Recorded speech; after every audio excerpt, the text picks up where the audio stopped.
It's not as sexy as firearms, but there's a high likelihood that you're going to use it more than you will your gun. Today, we're talking medical. Hey everybody, welcome back to the channel where our goal is to provide relevant education and accurate information for all things self-defense from the civilian perspective for civilians. My name is Craig.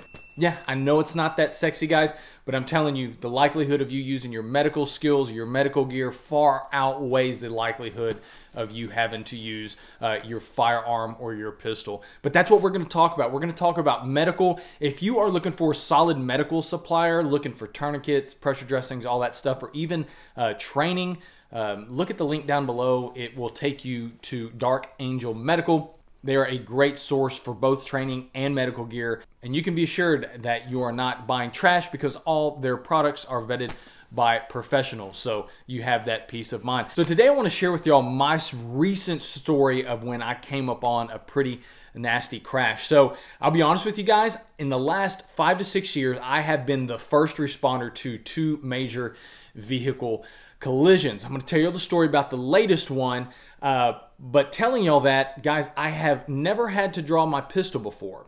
I've gotten close on one occasion, was able to talk that dude down, but I want to tell y'all about my recent story that was pretty nasty. We are driving in Houston on one of the freeways. So about 30 to 40 yards in front of us, I'm actually driving my vehicle. There's a car parked, or a small SUV parked on the shoulder. I don't know what the deal was, but this vehicle in front of us rams in at 65 miles an hour into a parked vehicle on the shoulder. As soon as that happens, I swerve to make sure that I don't get hit. I pull over into the shoulder and throw on my hazards. Guys, this was a nasty crash. It's one of those things where you can actually like really hear and feel it. So I pull over to the side of the road, put it in park, put on my flashers, immediately tell my wife to get on the hook with 911, tell them what's going on, they need to send EMS. I get out and I go check to the vehicle that was parked over on the shoulder to start checking on them. Well, what was scary is that there was a lady in the front seat who actually had a baby. I guarantee you this baby was less than a year old in her arms. I'm not sure if she was breastfeeding her, feeding her or whatnot, but this woman had her baby in the front seat without any seatbelt or restraining on. That was the first person that I went to check to. She was extremely hysterical. I physically made sure that she and her baby were okay. Immediately, my attention went back into the second seat where she had kind of a young, maybe preteen daughter. So the door that I was on that was facing the road, I could not get access to, so I circle around the back. That girl, this preteen girl, is in there. She is just beside herself. She doesn't know what's going on. I calm her down. I pick her up, get her out, set her in a safe position. So it was at this time I realized there is a third individual in the very back seat, or the third row of this vehicle. This is a young adolescent male, maybe just turned 12 or 13 years old, and this kid is completely unresponsive.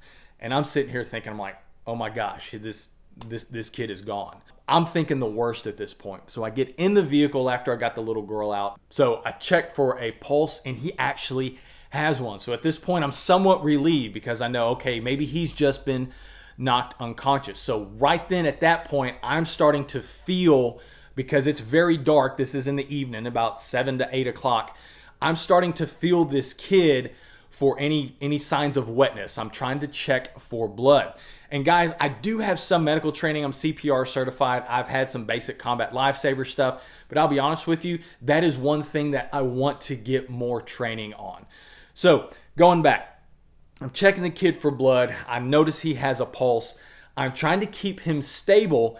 He starts to regain consciousness. So several minutes have passed by at this point. The woman with the baby is now coming in through the door. She's freaking out because she sees her son in the back seat completely unresponsive. I'm trying to communicate to her, ma'am, he does have a pulse. He's fine. He's just been knocked unconscious. Well, the kid finally regains consciousness and he starts to get startled. He doesn't know where he is at, and I'm trying to basically reassure him, hey, you're fine. I'm here for you. I got you. Your family's okay. Well, come to find out, this kid is autistic.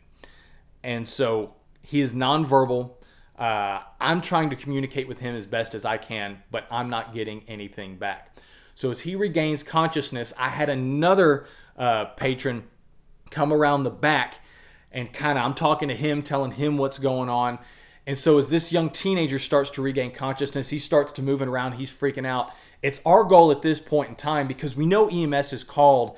I know he's got a pulse. He just regained consciousness. I cannot detect any type of bleeding, but I also don't know what other injuries this kid has had. And at this point in time, we're trying to keep him immobile, especially his head, because if he has any type of neck or other damage, we don't want to exacerbate that. So essentially, me and this other guy who came up on the scene, we're trying to hold this kid, talk to him, let him know that he's okay, keep him stable until EMS arrives. And I think EMS arrived maybe 10 to 15 minutes later. They came on scene. We tried to debrief them as to what's going on. The police that arrived on the scene fairly early really didn't do much medically. They were more geared towards dealing with the accident and whatnot. But when EMS arrived, we debriefed them what was going on. They actually had to use their hydraulic wedge to open up the door and to get that boy out. So they ended up putting him on a stretcher, immobilized him, and then